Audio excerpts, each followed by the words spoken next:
Hello, good people of YouTube. Mountbatten here, and today we are going over my top 5 rare ships that you should definitely be looking forward to maybe picking up with the Santa Container event coming around the corner.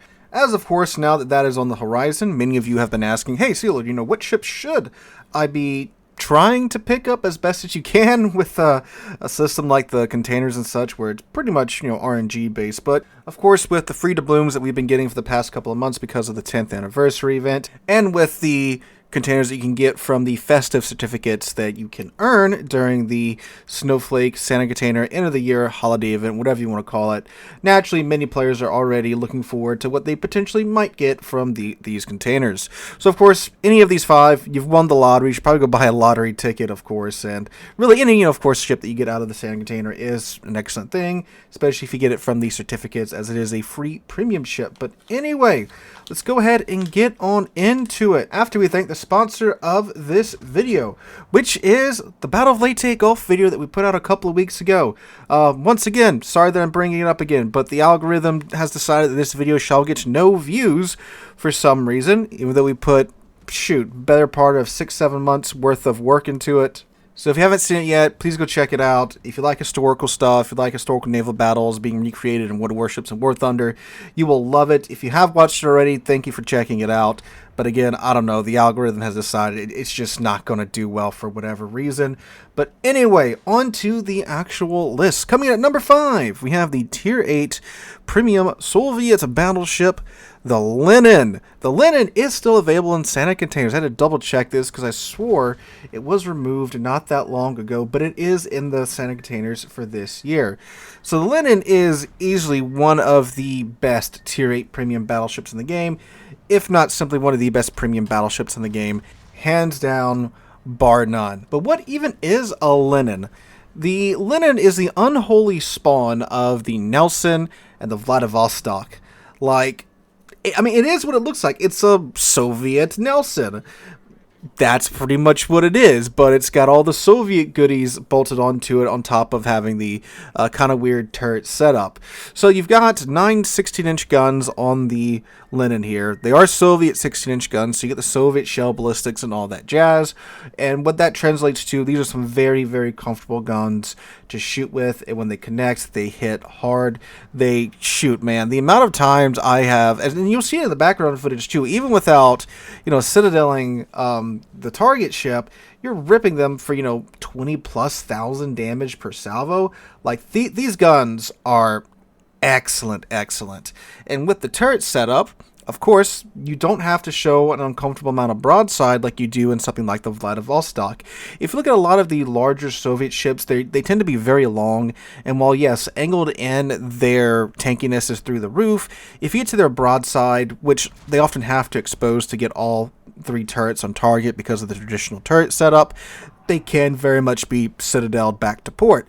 The Lenin solves this by having, a non-traditional turret setup. So you can easily get the three turrets on target and still be angled in and tank for days.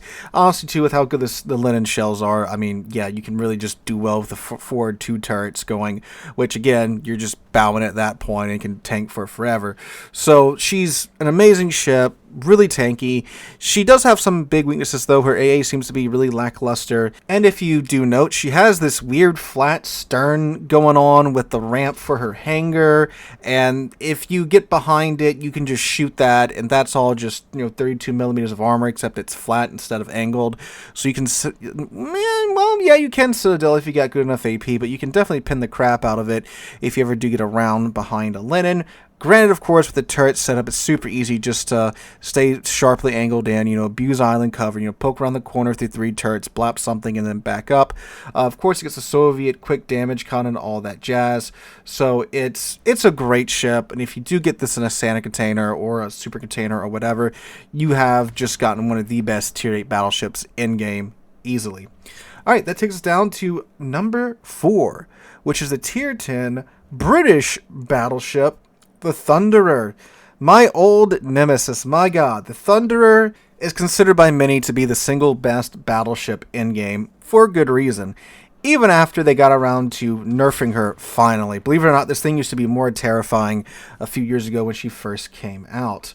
But the Thunderer is, oddly enough, a conqueror that we used to just be able to have back in the day. Like, what you see here is the old alternative turret setup for the Conqueror. Not really alternative turret setup, but alternative gun setup for the Conqueror. Yeah, when the Conqueror came out, you could opt to have the 416 millimeter guns. Yeah, the 16-inch guns, whatever they are.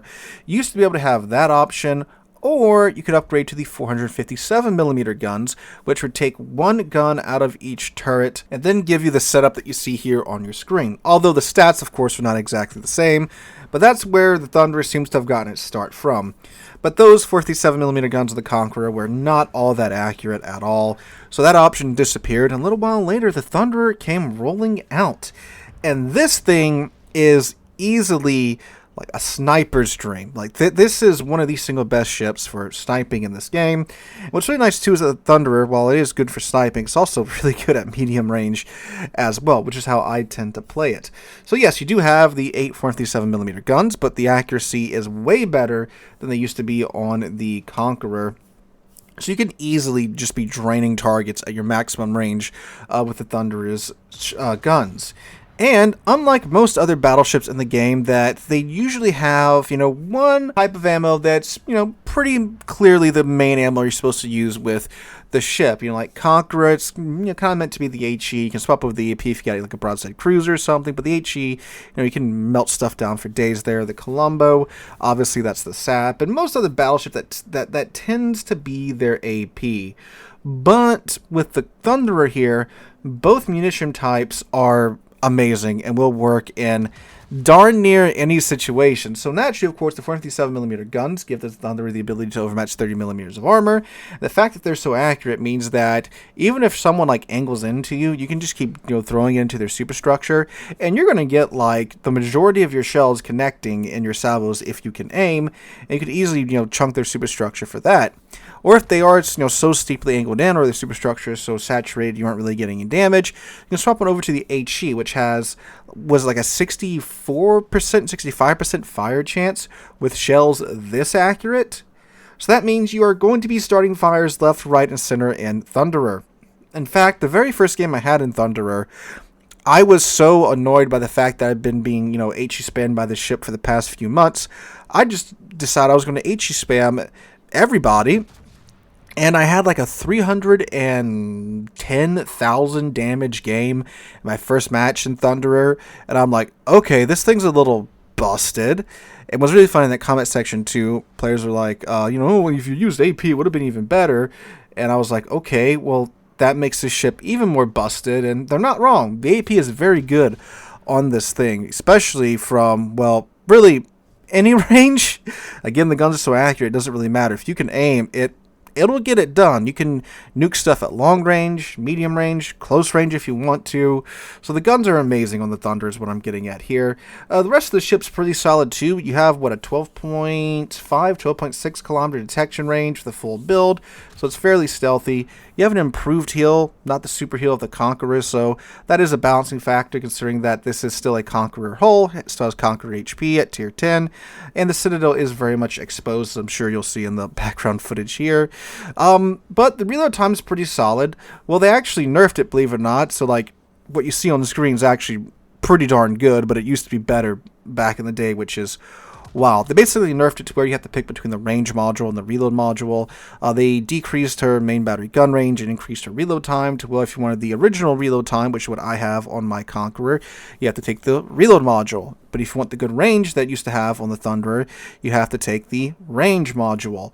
So you can have one or the other. You can't have the good reload and the excellent range anymore. So I think that was a good balancing choice from Wargaming when they did finally decide to balance this thing. But yeah, even with those nerfs, this thing is still easily one of the best tier 10s in the game. If you like long-range sniping or medium-range engagements, for sure, Thunder is something you should be looking to try and get with your Santa containers at the end of this year. Again, I'm not saying throw thousands of dollars at the game trying to get the ship. I'm saying if you get it and your free Santa containers from your certificates or from the free doubloons, you very much have gotten a ship that's very much worth it. Alright, and now we come down to our number 3 slot. Occupied by a ship that we talked about not that long ago, the Tier 7 British light cruiser, the Belfast. Yeah, Belfast is back because, yeah, for sure. If you get like Belfast in your Santa containers, great ship. Great little ship. Won't spend too much time on the Belfast because we talked about her last week here, and there's some overlap. I didn't think about that when I was making last week's video, but I mean, I'd be lying if I didn't include the Belfast on this list. So, TLDR, Belfast, Tier 7 light cruiser, ton of utility. You get hydro, radar, smoke. You get HE on a British light cruiser, which was forbidden until, well, it still is forbidden, but, you know, the rest of the British nation, you know, the whole identity is HE spam, which is really funny because the light cruisers can't even have it. But yeah, you get HE on your Belfast along with AP. You have a high degree of utility at Tier 7. You know, the one higher tier that has not been power crept just yet with gimmicks and, you know, everything having a gazillion consumables, it seems like nowadays, right? So you still have a lot of utility at Tier 7, especially having that radar on there as well. There's really not a lot of Tier 7 radar ships. You got, what, the Belfast, the Indianapolis, I think the Tier 7 Pan-Euro Destroyer has radar. I think there's one more that I'm forgetting. I'm sure you guys will remind me in the comments down below. But yeah, you know, compare that to like Tier 8 and Tier 9 and Tier 10 where radar is kind of everywhere. Same with Hydro. Hydro used to be something like the Germans got, and every now and then someone else would get it. But now they're bolting it to freaking everything now. We just had the Indianapolis come out with hydroacoustic search because, yeah, right? So she's still great at Tier 7 for those reasons right there. All that and a smokescreen. You can farm stuff down, bully destroyers with your radar and hydro wombo combo. And it's overall a fantastic ship. And if you do pick it up, congratulations. You've got easily one of the best light cruisers in the game, tier for tier. All right, going swiftly now down to our number 2 slot. We have the Tier 8 American Premium Battleship, the Massachusetts. Once again, a ship that we talked about here kind of recently. Now, the Massachusetts is pretty unique because while, yes, you can get the Massachusetts in the Santa containers, you can also pick up the Massachusetts right now in the Black Friday event. Granted, it is a Massachusetts B and not a Massachusetts, but it's functionally the same ship. And the Massachusetts is one of my most favorite premium ships in the game because it is a brawling American battleship that's actually really good at brawling. And while, yeah, she isn't exactly in the meta in today's World of Warships, she definitely still has her place in game. You know, every now and then in random battles, the match does evolve into a situation where you can get in there with the Massachusetts and use her improved secondaries to get stuff done. She has the fast reload time on the secondary guns, the American secondary battery accuracy. So, you know, they're laser pointers compared to a lot of other secondary ships out there in today's World of Warships. That does happen from time to time at higher tier when you can put them to good use. And, of course, too, you do have, you know, ranked and brawls where the Massachusetts does very much shine because now it's a small format competitive mode and you've got this amazing, you know, secondary brawling battleship in a close range competitive environment where she can use her 9 American 16-inch guns to great effect, and these guns are very good from right within her secondary range inward. Outside of the secondary range doesn't really, I mean, you know, sometimes the stars align and a shell or two will find its way to a squishy spot in the enemy ship, but, you know, really, you know, like 13 kilometers then is where these guns are pretty good. Outside of there, you might want to go pick up her sister, the Alabama, if you want to consistently fight outside of that range, which is again why I say, you know, the ship isn't overly great for today's meta, but definitely still has her place. On top of that, you do get the quick cooldown time on the damage con and the heal. You do get the improved American battleship heal and the improved American damage con that runs for 20 seconds. So, you know, you can kind of brute force your way through the HE spam, through the damage, and get in there and do what needs to be done with the Massachusetts. Not to mention, you know, the South Dakota hull is a very tough hull in game. Way better than the North Carolina hull, which just kind of explodes when AP is thrown in its general direction. So that's for sure an improvement there. Overall, great little brawling battleship. If you do pick it up in the Santa Container event, very much worth it. And again, you can go buy it right now in the Black Friday event. It's like $35, so it's the same ship. It just has a cool black camo, plays the same way. If you don't like it, you can swap the camo out to something else and it looks like a normal Massachusetts. If you put your thumb over the B in the name, you'd never know that it's not the Massachusetts B. So this is a ship you can go get right now, and I would say, yeah, it's a pretty good pickup if you want to do that. And finally, our number 1 slot, occupied by the Tier 9 American premium battleship, the Georgia. The Georgia is many a player's white whale. This, man, when the Georgia came out, this thing, it's kind of funny too. When the Georgia came out, this thing was absurd in World Warships back then. And now it's just kind of like, meh, yeah. It's pretty interesting compared to some of the other ships that we've had come out since then, and that goes to show you how crazy the game's gotten with its, more gimmicky ships and crazier ships as time has gone on. But yes, the Georgia is actually a Proto-Iowa design. She is a mix between a South Dakota hull and an Iowa hull. It's an interesting little design, but she is fast and armed with 6 457mm guns that, when she came out, were actually the most accurate guns in the game. And that was quickly nerfed because that was just bonkers, having a battleship that can rip at 40 plus knots with turbo accurate 18-inch guns. Who could have thought that would have been a problem? But the Georgia is cool because you can do a lot with the Georgia. You can go for a main battery build with the Georgia and have those 6 American 18-inch guns just absolutely draining 3s on cruisers. Or you can go with a secondary build and have her improved secondaries, very much like the Massachusetts, absolutely ripping destroyers apart as you tear them down because, well, the Georgia is faster than a lot of Tier 9 and Tier 10 destroyers. So this is legitimately a battleship that you can chase down enemy destroyers in and just beat the living crap out of them. And keep in mind, too, when the Georgia originally came out, we had the old secondary accuracy in the game where, if you had manual fire for secondary guns, you just clicked on the enemy ship and you instantly got the buff. And the American secondary guns were way more accurate back then than they are nowadays. Like, they were literally laser pointers back in the day. That's how crazy that was. So imagine that on a ship that can outrun destroyers.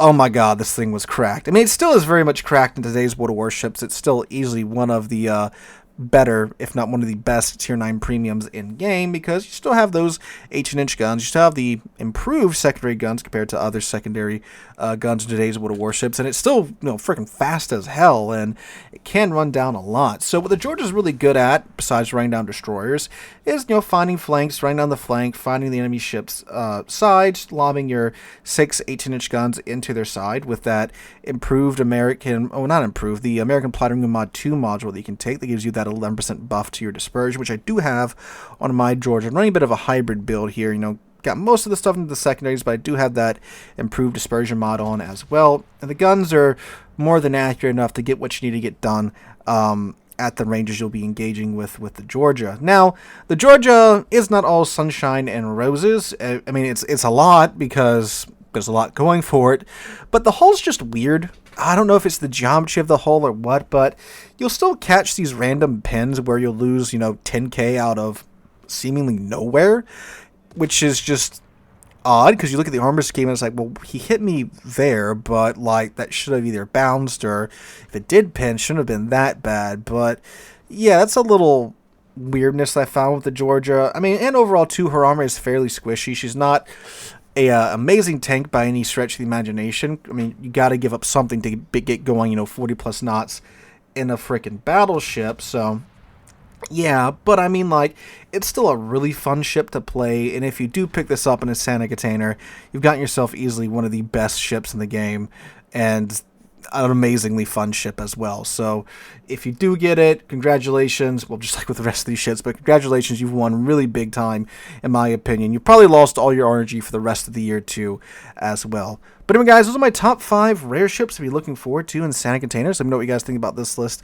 in the comments down below. What ships would you add to this list? What ships would you remove from this list? It was very hard narrowing it down to these 5 ships. I mean, there's like a gazillion ships in the Santa containers, but again, these are my personal top 5 pick. Alright guys, so hope you guys have a wonderful Monday and wonderful rest of your week. I hope to catch you guys in the next one.